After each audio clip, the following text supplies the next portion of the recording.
The Democrats are staging a coup against their duly elected nominee. I will stress that right now. The news breaking is that Democrats are not seeing confidence in Joe Biden after this George Stephanopoulos interview. They want him to step down. Donors are saying they will not give money to the Democratic Party if Joe Biden is the nominee. Recently, a phone call was had with top Democrat leadership in the House, and they said, get off the ticket to Joe Biden. And Joe Biden said, make no mistake, I am the nominee. I will not step down. This is interesting. Joe Biden is the duly elected nominee. Now, to be fair, the argument they're going to make is no, not until the convention when the delegates actually cast their votes. So the will of the people be damned. This is fascinating because even if they want to make the argument that Joe Biden is only the nominee after the convention, what they're basically saying is the popular vote don't count. Let me stress that they had a primary, Joe Biden won. And now wealthy elites are trying to boot him from the ticket. I say Joe Biden is our nominee. I have been the staunchest Joe Biden supporter. You know, he's sharp as ever. He must remain on the ticket. All right, well, here's what's really going on. Joe Biden's polling is collapsing. We got new updates. It's just getting worse. The Democrats are right to want someone else on the ticket. But my question then is, what the is going on? The media lied to cover up for Joe Biden the whole time. Why do a debate at all? They didn't have to. Democrats could have played their game where they said, Donald Trump is a liar and we're not going to do a debate with him. And that's it. Did they think they were going to lose in the polls because they would avoid the debate? Well, they put Joe Biden on that stage and he failed miserably. And now all of the leadership is basically saying, get him out. Even his former staffers are like, you're done, Joe. You watch videos from Joe Biden 4 years ago. He is a different person. His decline is rapid and it's alarming. But we got a lot to break down coming off this holiday weekend. I hope you all enjoyed your 4th of July weekend and have put up your American flags in celebration of MAGA month.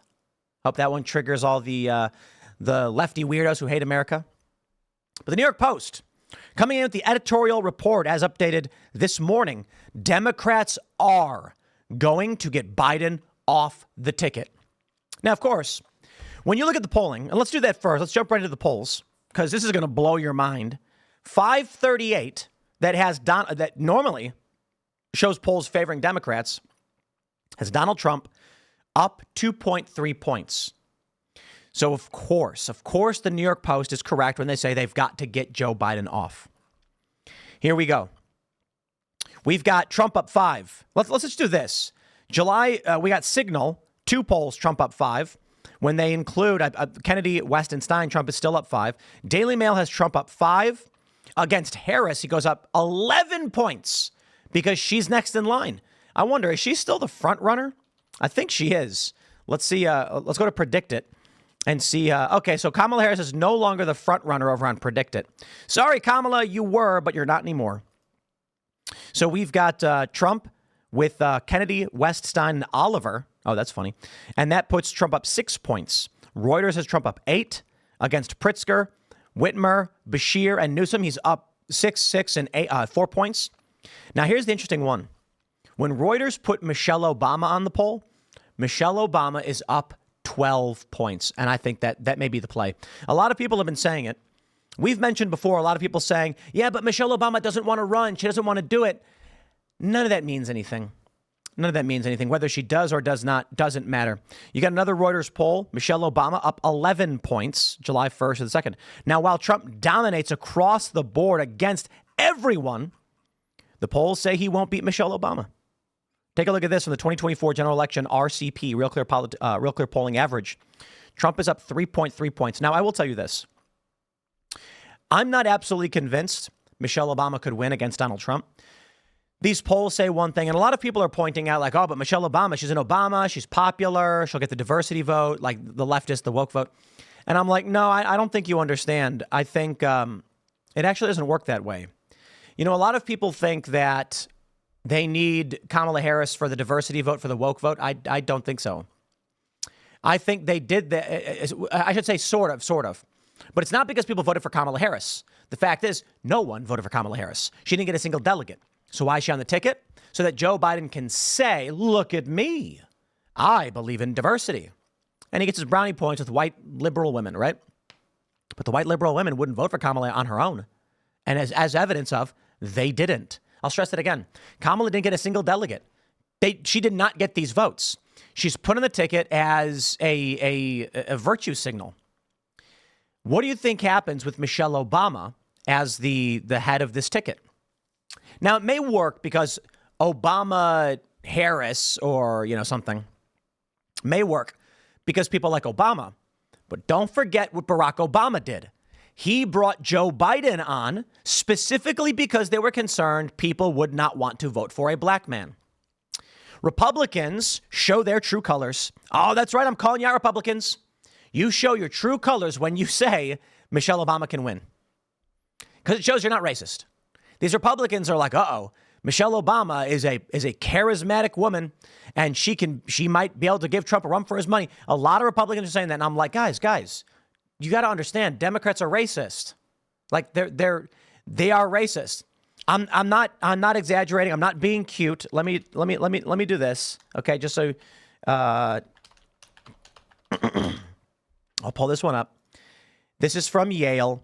Democrats are racist. White liberals present themselves as less competent in interactions with African Americans. Okay. Now, I'm not saying that not a single Republican is racist or whatever. My point is, I do believe there is a substantial amount of people on the Democrat side and middle of the road people who aren't super political who are not going to vote for a black woman. First, you've got racists. And I'll tell you this, America is not racist. That's why they voted for Barack Obama twice. And it's not all about race. They liked him better as a better candidate. But I do believe there is going to be, I believe there's probably way more sexism, especially in minority communities. So where these, you think it's going to be white people. Nah, I think Michelle Obama would actually do a lot worse. You poll, people are going to say, oh, yeah, of course. We'll see what the numbers actually turn out to. Here's the New York Post has to say. Biden insisted Friday that he won't drop out of the race unless the Lord Almighty tells him. Get ready for a lot of Democrats start publicly praying. Not so much to God, though, as to Nancy Pelosi, Barack Obama, and anyone else with a shot at getting through to Joe, who right now seems to be only listening to Hunter and Dr. Jill. The party's down-ballot candidates are freaking out, rightly fearing that having a manifestly unfit for office guy at the top of the ticket will not only hand Donald Trump the White House, but elect a Republican House and Senate. I'm here for it. Obama's top electioneer, David Axelrod, is already telling the party's donors to close their purses to any candidate who won't call for Biden to drop out. Fat cats like Abigail Disney are on board. Sticking with Biden will kill the party's turnout in swing states and districts, and outright Democratic civil war to oust him at the convention won't help either.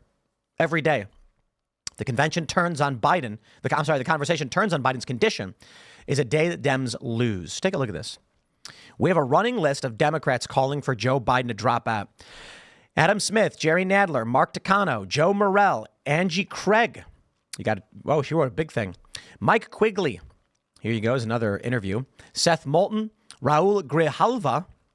You've got Julian Castro, former Housing and Urban Development Secretary, writing on X. He's got to go. Texas Rep. Lloyd Doggett, Tim Ryan. Look at this. And more to come.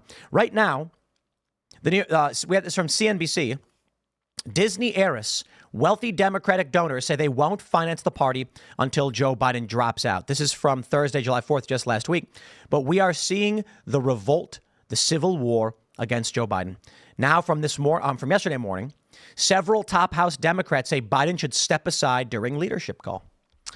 This is what Batya Ungar-Sargon calls the anti-Biden coup. Writing in the opening paragraph, something amazing has happened in the 10 days since Joe Biden and Donald Trump faced off in a presidential debate in Atlanta.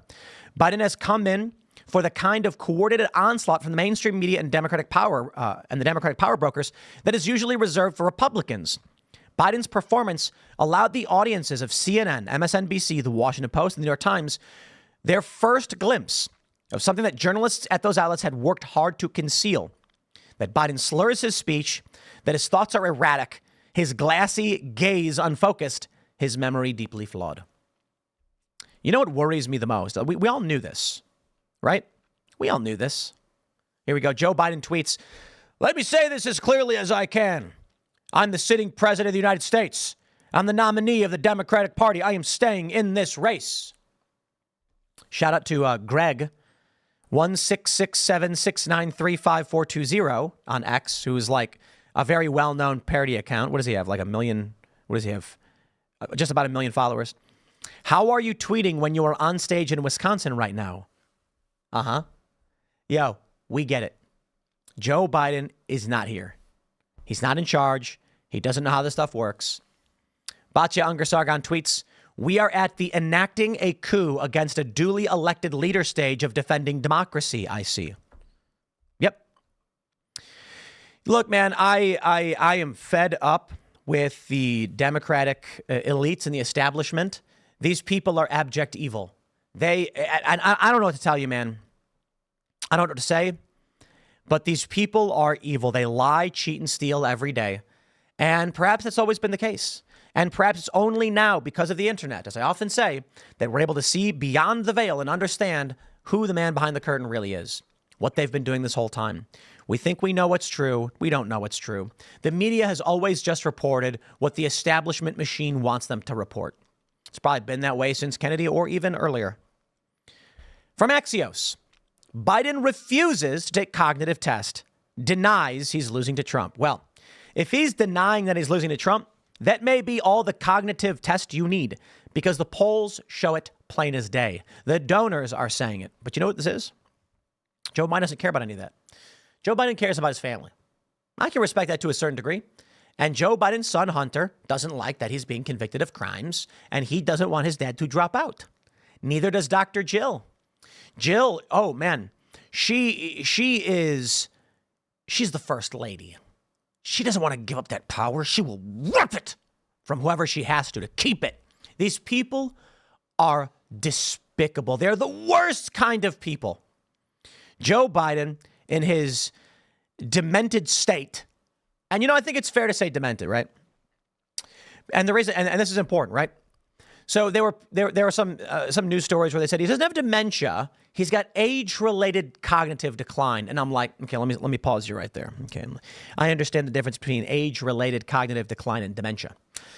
Now, if you're saying that he sometimes stumbles over his words and he's a little bit forgetful, that's not dementia. That's just age-related cognitive decline. But when he confuses the names of countries and wanders the wrong way off stage, he is showing signs of dementia. Now, some are speculating maybe he has Parkinson's because a Parkinson's specialist met with the White House doctor or something like that. I don't know. I think we know that he's suffering from something upstairs. I think he may have a moderate, a slight form of dementia. When he's on stage, okay, Donald Trump walks on stage for the debate. He walks off stage, right? Joe Biden, at various instances over the past few years, has walked the wrong direction. There was one where he's on stage and he turns around looking at the screen in the backdrop and starts talking to it. That is not age-related mental decline. That is Joe Biden doesn't know where he is. When you see his hands outstretched in front of him with his fingers grasped like this, that is a sign of dementia. When you see the angry outbursts, these are symptoms typically associated with Alzheimer's and dementia. And it's sad, really. The rage, I'll tell you where it comes from. It's how you read about it, Google it. They say that the simplest way it's been explained to me by an expert in the field. You know that feeling you get when something's on the tip of your tongue and you're like, I can't think of it. It's frustrating. You're like, what's that? What was that band? Oh, I can remember the song. I can't remember the name. And you're like, how do I search for this? It's a little frustrating. Imagine if that was every sentence, every time you tried to speak, you knew you have something to say, but you can't grasp it. It gets so frustrating. You get angry. And that's what we see with Joe Biden when he yells at that union worker a couple of years ago, I don't work for you.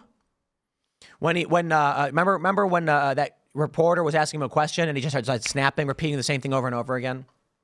A lot of people say that's indicative of dementia. He's forgetting. He's getting angry. His brain's not working. It could be Alzheimer's. It could be dementia. Age-related cognitive decline would be like him going, you know what? What was the name? I can't remember that. That's not what he's doing. When he's wandering off stage with his hands, the worrying thing to me is when his fingers are twisted Look at his hands when he's doing the cornholio and walking. You can see his muscles are contracted in his hands in a strange way. I'm telling you. Axios says President Biden flatly ruled out taking a cognitive test or submitting to an independent medical examination to determine if he has any neurological conditions, insisting he has had the energy and ability to run for president and defeat Trump. In an interview with ABC News' George Stephanopoulos, the president avoided the verbal flubs and unfinished sentences that defined his disastrous debate performance last week. Really? Or maybe it's an edited interview. However, more importantly, as many on the right have explained it, they've said it was a really great interview. Joe Biden didn't do anything to the point where they could justify removing him in this interview, but he certainly didn't do anything to calm people down. So he does an interview. People are still concerned over his mental state, but it wasn't such a disastrous interview where they could pull him out immediately. If he did this interview and it was as bad or worse than the debate, he's gone off the ticket. But it was okay. So everyone's like, okay, he's still tired, making excuses, but he didn't lose it. The funny thing is, in this interview, Biden's like, I was traveling around the world and they advised me not to do it. And then Stephanopoulos is like, he's like, you had 6 whole days of rest before this debate. Was that enough? And Biden's like, well, I had a cold. And I'm like, he had a cold. No, he didn't. This is how he always is. But I appreciate him giving that response. You know why? Because you got these videos of people clapping and cheering for him at these events. And let him do it. Let him do it. He had a cold. Give him the excuses. Let them keep Joe Biden on the ticket. See if I care. Now, look, I got no guarantees. You got no guarantees that Donald Trump can actually win even against Joe Biden. And right now, I think the one thing you got to be careful of, and I need all of you to say this, to tweet this, to talk about this. They run this news. Oh, we got to get Joe Biden out. He's the worst. And you start to believe, oh, man, if they keep Joe Biden on the ticket, we can't lose. And then what happens? Then come November, Trump supporters are like, we couldn't possibly lose against this guy. And then they do. Because there's going to be a shadow campaign, just like there was in 2020. What does that mean? I don't know. Ask Time Magazine. I don't know what they mean by shadow campaign. Let me pull that one up. Because they love to claim there's no conspiracy or whatever. I don't know, man. Is Time Magazine conspiracy theory? The secret history of the shadow campaign that saved the 2020 election, which they refer to as a conspiracy behind the scenes that curtailed the protests, coordinated the resistance from CEOs to help stop Donald Trump. Time Magazine says there was a conspiracy to stop Donald Trump, and they call it a shadow campaign. Is that American democracy? These people are gloating that they have burned our institutions to the ground. You know, I look over at France, and Marine Le Pen's party is the largest party in the country now, winning every single district except for Paris. But because of a coalition from the left, they are not the majority power. Well, that's Parliament. Parliament is not the same as winner-take-all elections. The way it works in France, and actually I should say this, the way parliamentary systems tend to work, I don't know about France specifically, is that if you have an election in your area and you have, let's say that there are 10 representatives that are going to be sent from certain districts. If your party gets 60% of the vote and the other party gets 40, six of those people will be your party, 4 will be the other. They don't do winner-take-all. They actually say, okay, here's how many seats we're going to give your party based on how much percentage of vote you got. And I suppose that makes a lot of sense. It does. The problem is you end up in situations with France where if a corrupt party brings in more and more people who oppose the interests of the country, it's impossible to win. Now, that's true, too, for the U.S., but the Founding Fathers knew we needed protection for minority groups in this country, which is why we have the Electoral College.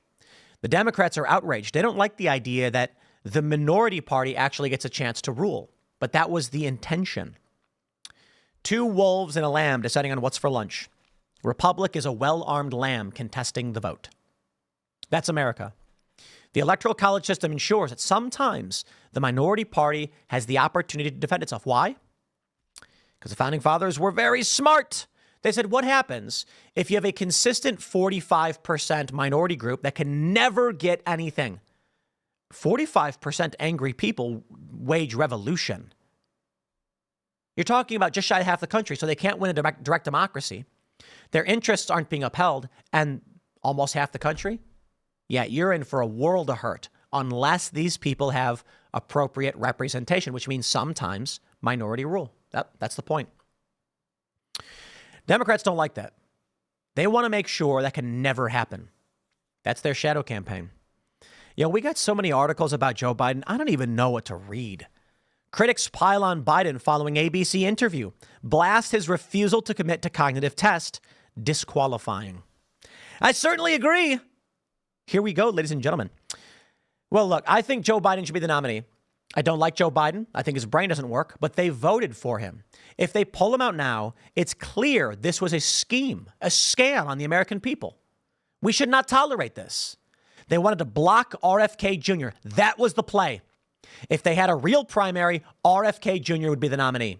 They had to lock him out, shut down the primary, and now swap him out at the last minute right before the convention.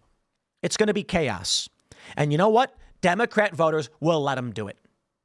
So we will see. Welcome back from this holiday weekend. I hope you're having a good time. I hope you all enjoyed your time out with family. I'll be back with the next segment at 1 p.m. on this channel with more. There's so much news here. We're gonna save it for 1 p.m. Smash that like button, subscribe to this channel, follow me on X, and we'll be back at 1 p.m. Thanks for hanging out. We'll see you all then.